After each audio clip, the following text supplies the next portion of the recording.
আপনারা জানেন যে ডিবির যিনি হারুন সাহেব ছিলেন, এই যে হাইকোর্ট তাকে নিয়ে একটা কথা বলছে যে তামাশা, আপনি জাতির সাথে এটা তামাশা। এরপরে কিন্তু সরকারের একটি, আমার কাছে মনে হচ্ছে এটি ভালো দিক যে পরের দিনই কিন্তু তাকে এইখান থেকে সরাই দেওয়া হয়েছে।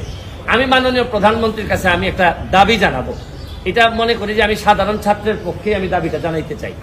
এইটা হচ্ছে গিয়ে যে এই প্রক্রিয়ায় হারুন সাহেবকে যেভাবে সরাই দেওয়া হয়েছে, এই প্রশাসনে মন্ত্রী থেকে শুরু করে এবং দলের নেতারা যারা এই কাজের সাথে ব্যর্থতার পরিচয় দিচ্ছেন, আমি দাবি জানাবো যে তাদেরকেও যদি এই জায়গাগুলো থেকে সরাই দেন, তাহলে আমার মনে হয় ছাত্রদের জন্য আরেকটি শান্তির বিষয় হবে। আমরা তো এই জীবনগুলো ফিরে আনতে পারবো না, যে জীবনগুলো মারা গেছে, অন্তত তাদের আত্মার শান্তির জন্য আমরা যে সব জায়গায় এই ব্যর্থতা আছে, এই মানুষগুলার যদি আমরা সরাই দেই, তাহলে আমি মনে করি দল, দেশ, ছাত্ররা যারা আন্দোলন করতেছে তাদের জন্য, তাদের পরিবারের জন্য একটা শান্তির বিষয় হবে বলে আমি মনে করি।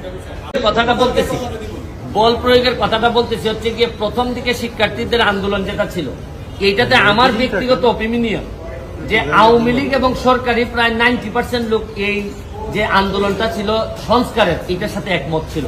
কিন্তু শুক্র শনিবারে আমরা ব্রেক মেরে দিচ্ছি। আমরা যারা আওয়ামী লীগের বা বঙ্গবন্ধুর আদর্শকে ধারণ করি বা মুক্তিযুদ্ধের চেতনা, আমরা ব্রেক মারছি হচ্ছে গিয়ে শুক্রবারে। কারণ শুক্রবারে আর শনিবারে যা ঘটছে, এটা আর তখন আমাদের মনে হয়েছে যে এখানের মধ্যে অন্য রাজনীতি আছে।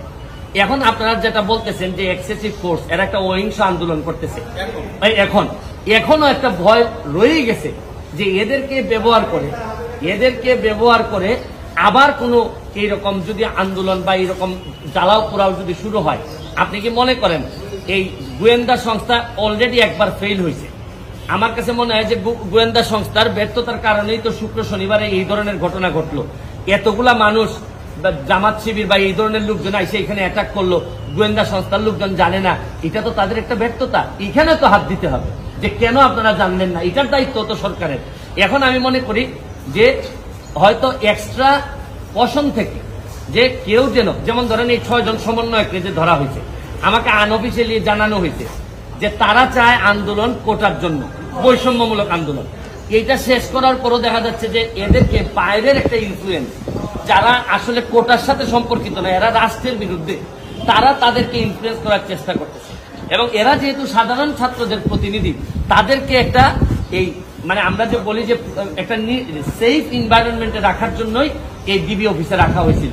এরা এদের যুক্তি দেখাচ্ছে, এটা আপনারা বিশ্বাস করতেও পারেন, নাও করতে পারেন, এই জন্যই তো আজকে ছেড়ে দেওয়া হয়েছে।